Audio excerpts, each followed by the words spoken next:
யாத்திராகமம் 21ஆம் அதிகாரம். மேலும் நீ அவர்களுக்கு அறிவிக்க வேண்டிய பிரமாணங்களாவன: எபிரேயரில் ஒரு அடிமையை கொண்டாயானால் அவன் 6 வருஷம் சேவித்து 7ஆம் வருஷத்திலே ஒன்றும் கொடாமல் விடுதலை பெற்று போக கடவன். ஒன்றிக்காரனாய் வந்திருந்தானால் ஒன்றிக்காரனாய் போக கடவன்.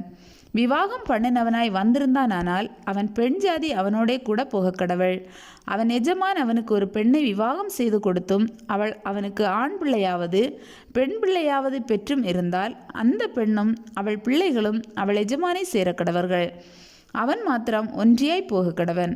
அந்த வேலைக்காரன், என் எஜமானையும் என் பெண் ஜாதியையும் என் பிள்ளைகளையும் நேசிக்கிறேன், நான் விடுதலை பெற்று போக மனதில்லை என்று மனப்பூர்வமாய் சொல்வானானால் அவன் எஜமான் அவனை நியாயாதிபதிகளிடத்தில் அழைத்து கொண்டு போய் அவனை கதவின் அருகேயாவது கதவு நிலையின் அருகேயாவது சேரப்பண்ணி அங்கே அவன் எஜமான் அவன் காதை கம்பியினாலே குத்த கடவன்.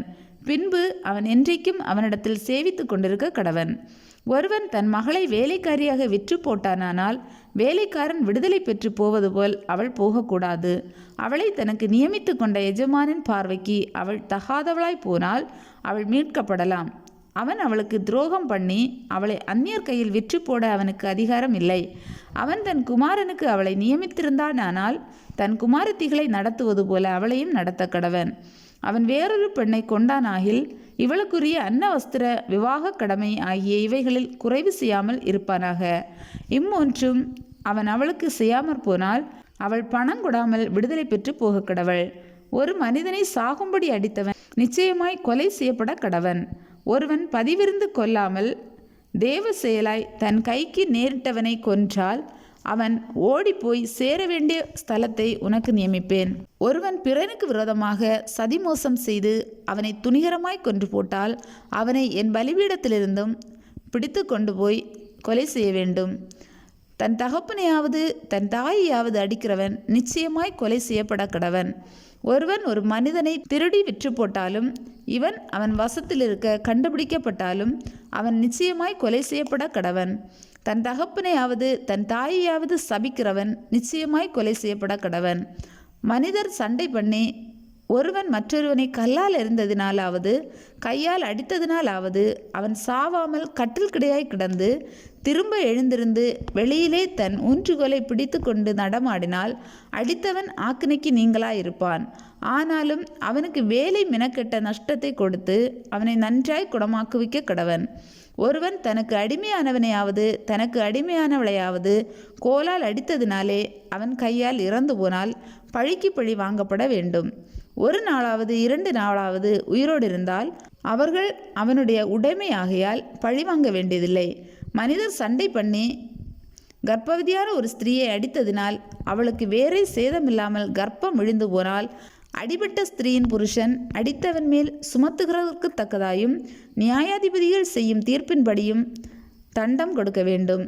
வேறே சேதமுண்டானால் ஜீவனுக்கு ஜீவன், கண்ணுக்கு கண், பல்லுக்கு பல், கைக்கு கை, காலுக்கு கால், சூட்டுக்கு சூடு, காயத்துக்கு காயம், தழும்புக்கு தழும்பு பழி கொடுக்க வேண்டும்.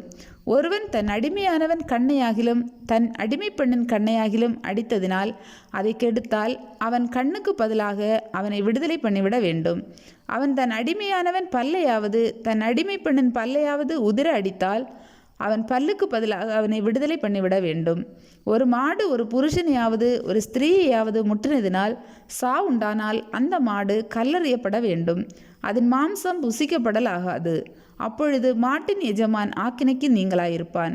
தன் மாடு வழக்கமாய் முட்டுகிற மாடாயிருந்து அது அதன் எஜமானுக்கு அறிவிக்கப்பட்டும் அவன் அதை கட்டி வைக்காததினால் அது ஒரு புருஷனையாவது ஒரு ஸ்திரீயாவது கொன்று போட்டால் மாடும் கல்லறியப்பட வேண்டும், அதன் எஜமானும் கொலை செய்யப்பட வேண்டும். அபராதம் கொடுக்கும்படி தீர்க்கப்பட்டதானால் அவன் தன் ஜீவனை மீட்கும் பொருளாக விதிக்கப்பட்ட அபராதத்தை கொடுக்கப்பட கடவன்.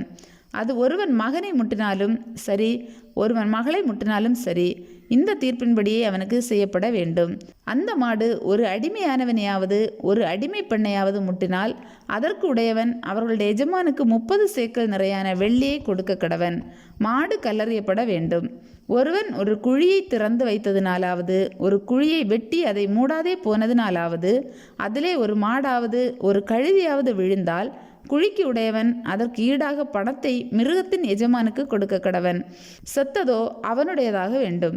ஒருவனுடைய மாடு மற்றவனுடைய மாட்டை முட்டினதினால் அது செத்தால் உயிரோடு இருக்கிற மாட்டை அவர்கள் விற்று அதன் கிரயத்தை பங்கிட்டு செத்ததையும் பங்கிட்டு கொள்ள கடவர்கள். அந்த மாடு முன்னமே முட்டுகிற மாடென்று அதன் எஜமான் அறிந்திருந்தும் அதை கட்டி வைக்காதிருந்தால் அவன் மாட்டுக்கு மாட்டை கொடுக்க கடவன். செத்ததோ அவனுடையதாக வேண்டும்.